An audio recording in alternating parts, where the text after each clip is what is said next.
ยสบายดีเบิ่งเด้อมาเด้อมาเด้อกันตำหมักแตงแล้วก็มีแหนมข้าวด้วยพี่น้องเด้อแหนมข้าวแล้วก็ทอดปลาโอ้มันเด็ดอ่ะทอดปลาแล้วก็ส้มกะหล่ำแล้วก็ปิ้งหมูแอนหมักถั่วป่นบ้านเฮาหอมถั่วป่นซอยบีนนะเขาหอมซอยบีนเลยเนี่ยตำหมักแตงมากินน้ำกันอันนี้อยู่อเมริกาเด้อบ่แม่นอยู่เมืองไทยเมืองลาวเด้ออันนี้ก็มีตำหมักแตงกินคือกันในอเมริกาเด้อกินน้ำกันจะแซ่บเนาะเป็นเทส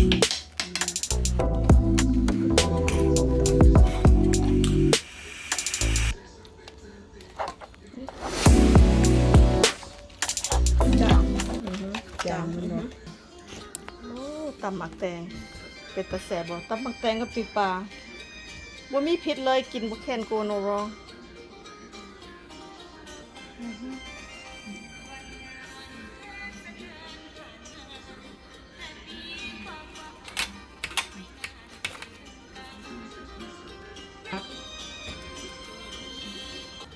แซ่บแท้ๆเลย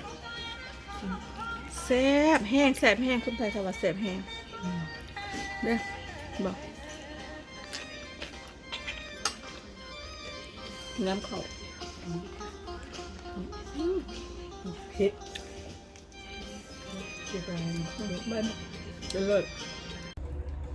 Hi guys, welcome to my channel. Today is Thursday. It's January still. Welcome. สบายดีพี่น้องสบายดีมื้อนี้เป็นวันพฤหัสเป็นวันพฤหัสของเดือน1ตอนเที่ยงนะพี่น้องเนาะ 12:40 นตื่นขึ้นมาแล้วก็อยากกินข้าวแล้วก็สิมาเฮ็ดข้าวมาหุงข้าวเอามานึ่งข้าวอาหารลาวกินก่อนเด้อมื้อนี้มาตามมาสิพามาประจำวันของข่อยอยู่อเมริกาพี่น้องตื่นขึ้นมาก็บ่มีหยังเป็นช่วงโควิด19อยู่ตอนนี้นะแล้วเฮาก็สิออกมาตื่นมาแล้วก็สิมาเฮ็ดข้าวเฮ็ดน้ำกินแล้วก็อดพักอยู่ในบ้านในเรือนของข่อยแล้วก็วิธีเฮาอยู่ชีวิตของเขาอยู่เนาะเวลาช่วงโควิด19เนาะอัปเดตพี่น้องมาตามมาก่อนอื่นจะเป็น1เขาก่อนเพราะว่ามีอาหารลาวอย่างเอามา1เขาพี่น้อง1เขามีบ่1เขาพี่น้องไปซื้อเยอะกันไข่ตลาดไข่เอาน้ำใส่หม้อคนบ่ขวดนี่ก็ดีนึงซื้อคนนึงขวดดีๆ1ไปโดนตัวเลยโอเคออกมาใหม่ก็คือนี่หน่อยขวดกินผู้เดียวบ่มีใครกินน้ำกินผู้เดียวเด้อผู้เดียวของกัน1 น้อยนึง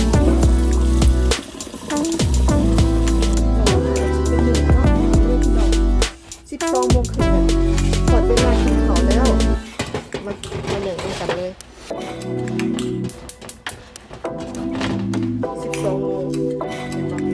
12 โมง42 นาทีตอนแรกพี่น้องนึ่งข้าวกับฟ้าอัดไว้บ่ให้มันสุกแล้วก็เปิดอันนั้นพัดลมพี่น้องเด้อเปิดพัดลมเวลานึ่งข้าวเปิดพัดลมจุกอายฮอดออกจุกอายฮอดอายเม็ดเอาเนาะโอเคนี่ล่ะชีวิตของเราอยู่อเมริกาพี่น้องเลยมาพี่น้องตื่นสามารถต้นพักนั่งเลิกข่อยจ้ะเพิ่นก็อยากได้กินน้ำเนาะโพดเพิ่นก่อนโพดพักเพราะว่าเพิ่นมักน้ำได้ต้นนั่งเลิกนี่นะมักที่สุดเลยโพดเพิ่นใจก็โดนโพดทีนึงก็เพิ่นมักน้ำเพิ่นสีน้ำใส่พี่น้องเพิ่นมีต้นนั่งเลิกปลูกในบ้านเนาะเพิ่นงานเลยอยากกินอะไรก็เก็บกินก็ต้องสีน้ำใส่เพิ่นดีใจเวลาเฮาสีน้ำใส่ที่แบบคือฝนตกหั่นน่ะยามตะหมอกตกนะเพิ่นมักเลยนี่นะแล้วก็งามเลยเก็บกินตลอดต้นใบเตยคือกันเพิ่นก็มักน้ำคือพี่น้องสีน้ำเพิ่นคืออันนี้ชีวิตการประจำวันข่อยเปียกแต่ละมื้อข่อยก็ได้เฮือนบ่มีหยังบ่ต้นปลูกต้นไม้แล้วก็รดน้ำแล้วก็เพิ่นมักสีน้ำใส่เพิ่นดีใจเพิ่นงามๆเพิ่นบ่คือแล้วพี่น้องเขาปลูกไว้นี่จะเก็บกินสบายเลยงามพี่น้องงามเพิ่นมักแสงแดดถ้าบ่มีแดดเขาก็ไต่ไฟใส่น้องสิเนาะไต่ไฟให้เพิ่นมาพี่น้องมาตื่นเช้ามากก็อยากกินกาแฟน้ำหอมบัดนี้ขอกินโอเลี้ยงก่อนเด้อโอเลี้ยงนี่ก็เห็นบ่นี่ของมาจากไทยพุ่นล่ะกินโอเลี้ยงก่อนโอเลี้ยงนี่แซ่บแล้วก็หอมเด้อแซ่บเท่านี้ล่ะเพราะว่ากินก็บ่ได้หลายแล้วมากินโอเลี้ยงเย็นๆนำกันพี่น้องแต่ว่าอยู่ในการหนาวเด้อไปอยู่ในเพื่อนก็โอเคกินเท่านี้ก็พอแล้วก็อยาก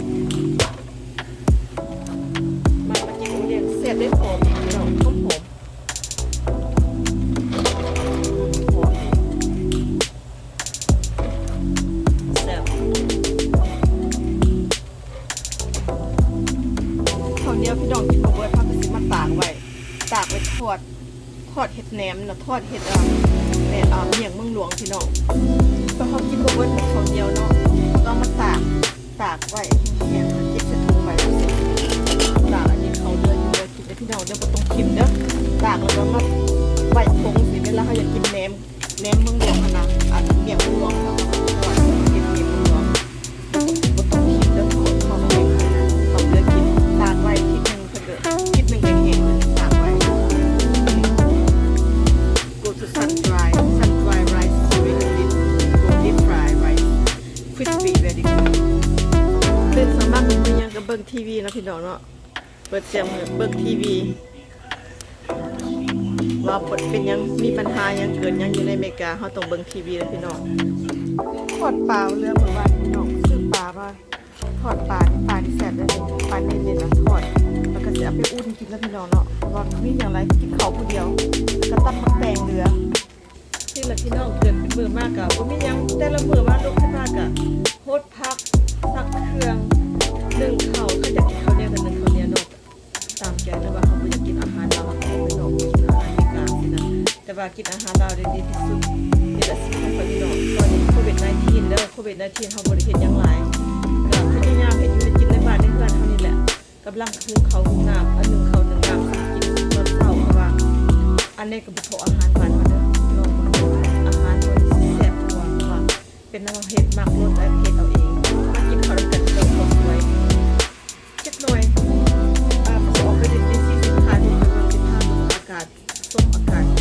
งามๆอยู่ในบ่ต้องแต่ที่เนาะตอนนี้ก็น้ำสุดหนาวเพราะว่าออกไปก็ต้องใส่เสื้อใส่เสื้อใส่ถุงมือถุงติดใส่เกือบบุดให้มันอุ่นเพราะว่ามันหนาวในพี่น้องในน้ำที่ที่แบบจะอยู่ได้ดอกเป็นเทพเจ้าน้ำธรรมศาสตร์บ้านจังนะจะว่าหนาวแต่ว่าหนาวสำหรับเฮาโอ้ต้องใส่เกือบใส่เสื้อหนาๆทุกสิ่งอย่างต้องประกันจะออกพาไปเที่ยวเลยพี่น้องเด้อมากินข้าวนำกันก่อนอื่นกินข้าวก่อนเนาะนึ่งข้าวกำลังสิสุกกินโอเลี้ยงไปก่อนโอเลี้ยงนี่แซ่บบ่ต้องเฮ็ดซื้อเป็นแก้วมาไว้โลดหวานหอมแล้วก็ปลุกกาแฟนี่ปลุกดีแซ่บหลายของไทยพี่น้องของไทยแซ่บค่อยมากกินขาเข้าตอนนี้หนาวหิมะกำลังตกแห้งๆทางเพนซิลเวเนียรัฐเพนซิลเวเนียสโนว์ตกหนาขนาดนี้พี่น้องสิพาไปขี่สกีพาไปเล่นสโนว์เวลาเฮาก็ต้องสอบหาทางที่ว่าอันใดมันรวมมวลย่ำหนาวก็ต้องหาความสนุกกับตัวเองย่ำร้อนก็หาความสนุกแต่ว่าของเฮาสิหาทางม่วนสิออกไปขี่สกีแล้วพี่น้องนะนั่งไปขี่สกีสิพาไปขี่สกี2-3 อาทิตย์พาไปขี่สกีพี่น้องเขาสุดแล้วเขาเหนียว1ฮักก็สุดแล้วก็กินกับปลานิ่นปิ้งก่อนกิน2 ตอนกินหลายกินน้อยๆนะแล้วก็ตำมักแตงแล้วตำมักแตงนี่มันสิทอดปลาปิ้งปลามันสิแซ่บมันกินน้ำไปเด้อพี่น้องเด้อมาเด้อบินมาเด้ออเมริกาพี่บินกินผู้เดียวบ่แซ่บแท้ๆกินผู้เดียวแล้วก็มีผักบ้านของคนเราผักหอมป้อมบอกภาษาลาวเว้าได้แต่ว่าบางเทื่อลิ้นเฮามันข้างนะพี่น้องเนาะผักหอมป้อมคนลาวหอมคนไทยเมืองไทยหอมสีเนาะอันนี้ผักหอมป้อมเด้อพี่น้องเด้อแล้วก็มีถั่วงอกนะอันนี้มีสปราวท์แล้วก็เพิ่นก็มากินของบดเพิ่นก็พี่น้องบดมันสิหอมแล้วก็นี่ละอาหารตัวนี้ก็มีข้าวเหนียวมากินน้ำข่อยกินน้ำกันบ่มีคุยเลยกินผู้เดียวแซ่บผู้เดียวเลยใส่ถุงนี่ไว้มันสิเย็นเขานี่มันสิร้อนเป็นชั่วโมงพุ่นละพี่น้องสิบ่ร้อนเด้อกินนี่ใหญ่กินผู้เดียวนี่นะเป็นใหญ่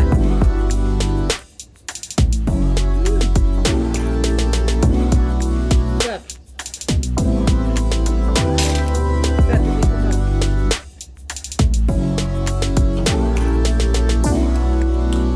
ใส่หอมบัวเป็นปลา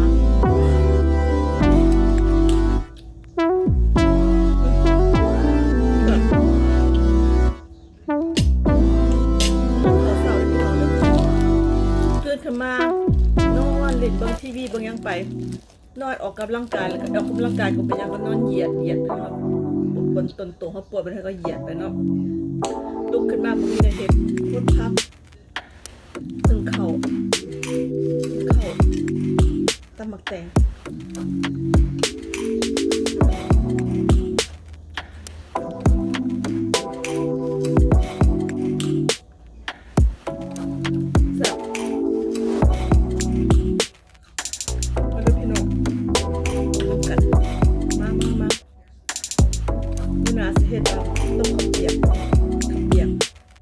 เส้นนะกินอาหารลาวนี่กินคนละ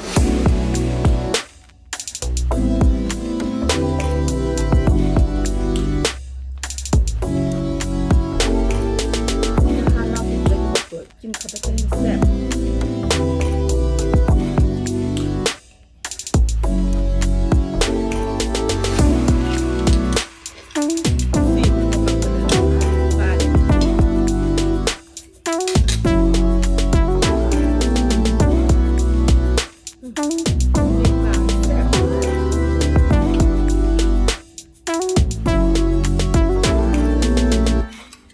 เขาขั้นบ่มีพักนี่นะ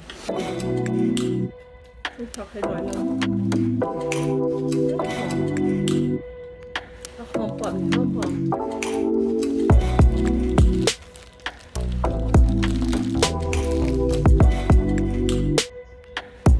สิล่ะพี่น้องที่ซีดเขาที่มีการ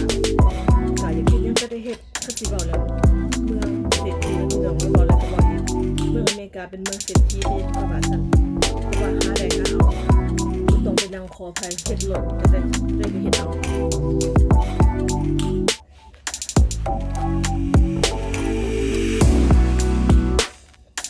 อยากกินยังก็เฮ็ดแบบนั้นกับทุกการผู้เห็นว่าอันน่ะลูกหนึ่งแก่งหนึ่งเขาบอกแบบนั่งคอทานแบบนั้นพี่น้องมีเมืองเขานี่กินอาหารลาวกับเห็ดแซ่บ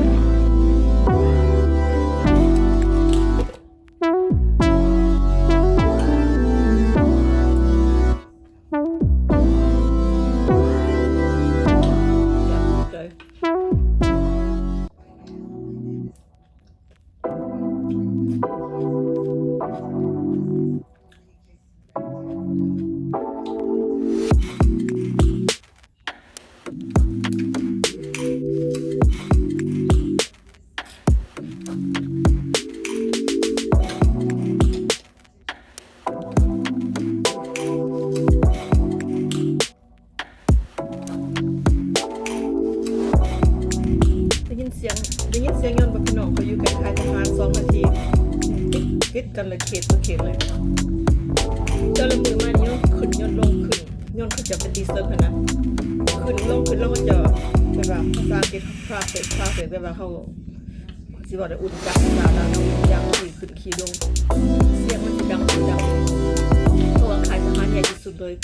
ค่ายทหารเป็นอะไรเป็นเดินพี่น้องแล้วก็ใหญ่แบบใหญ่ขนาดเลยคือแบบได้ยินแต่เสียงเวลาเขายิงปืนเวลาเขาจะเอาได้ยินปืนจับตื่นมาเป็นดีเซลเพราะว่าเสียงยิงปืนปอกกำลังแบบเขาคือระเบิดเนี่ยคือว่าเขาไก่คายแต่ว่าคือจังดึงกับอุ่นใจได้พี่น้องเพราะว่าเขาอยู่ไกลๆทหารเวลาเป็นยังมาเขาก็รู้สึกว่าทันทีขอโทษอุ่นใจเพราะอยู่ไกลๆทหารเนาะคันเฮาไผบ่ฮู้จักนี่ได้ยินเสียงยนต์เสียงขึ้นเสียงลงนี่ก็ตกใจหน่อยนึงเพราะว่าเขาจะสิยิงปืนอันน่ะแอบนะทหารเขาจะแอบเตรียมไว้เวลาเป็นดีเซลเขาบ่ฮู้ว่าเป็นยังไงเนาะแต่ว่าเสียงสิดังขึ้นดังลงจังซี่ล่ะพี่น้องค่อยก็ลึกเลยเนาะอยู่ไปก็ลึกเลยกินข้าวก็อิ่มละ ขอบใจแล้วพี่น้องมาเบิ่งงามกว่าเฮ็ดอาหารคนเบิ่งตัวเฮ็ดตัวย่างกินข้าวเขาไปกินกระบะจะให้พี่น้องรู้ว่าชีวิตของเขาตื่นขึ้นมาเฮ็ดหยังตื่นขึ้นมาก็พักประบดพัก1ข้าว1น้ำเฮ็ดอยู่เฮ็ดกินพวกกินก็บ่กินหลายกินน้อยๆพี่น้องบ่ได้กินหลายเพราะว่าบ่อยากคุยจะกินอาหารที่ผมบ่มากินแบบที่ว่าอาหารแบบซีดเนี่ยผมบ่มาที่ว่าซีฟู้ดที่ยังกินหลายกับตัวนี้ก็เลยซีฟู้ดแล้วซีฟู้ดนี่ว่าเฮากินความดันเฮาสิสูงแล้วก็สิบ่มากินความเล็กน้อยอันอาหารการกินคือบ่ได้แพงคือว่าอาหารจะกินยังก็ได้กินบ่ได้อึดอย่างสะอ่อนแต่ว่าสำหรับข่อยนี่ก็กินแต่เล็กๆน้อยๆกินไปบ่ก็บ่มักกินหลายพี่น้องตำมักแตงบ่ตำมักหุ่งบ่ปิ้งปลาสินะกินอยู่หรือว่าเขาออกไปนอกไปกินข้าวอาหารโคเรียเกาหลีซินจุ่มแซ่บซินจุ่มพาพี่น้องไปกินมื้อใดอากาศอุ่นก็มาสิพาพี่น้องไปกินเด้อเอาล่ะพี่น้องอันนี้ก็บอกมาหลายละขอบใจเด้อที่ติดตามมาทุกๆวันนี้ตอนย่ำขอเฮ็ดอยู่ให้กินพวกแล้วสปีดก็สวยเวลาเฮ็ดนะอะไรที่พี่น้องพูดก็เบิ่งเอาแต่ว่าย่ำไปเที่ยวกับภาพเที่ยวอยู่ไปเบิ่งว่าข้างนอกบ้านมันเป็นจังไดเนาะพี่น้องเห็นว่าประเทศชีวิตการเป็นอยู่อเมริกาทั้งนอกหรือว่าเขาอยู่ในเรือนเขาเฮ็ดกินข้าวกินหยังไปแล้วก็แล้วหรือว่าเขาสิออกไปเรียนเรียนไปพี่น้องไปเบิ่งแต่ว่าอีก2กินครอบครัวเบิดครอบครัวหลายล้านมีหาร2-3คนแต่ว่าอันนี้เขาไปลินสกีแล้วพี่น้องสกีไปที่สนามไปที่สนาม1 อาทิตย์ไปกับเขาพี่น้องไปเบิ่งหลายอย่างหลายแนวใจเด้อที่มาติดตามมามื้อนี้ขอให้พี่น้องอยู่ดีสบายดีขอให้มีแต่ความสุขขอให้คนรวยมีใหม่เข้ามาแล้วขอให้ทุกคนมีใจ happy and whatever you wish I wish you get anything you wish. Thank you so much guys. ขอบใจที่พี่น้องเด้อ I'll see you next video. ขอบใจหลายๆขอบคุณใหม่นะ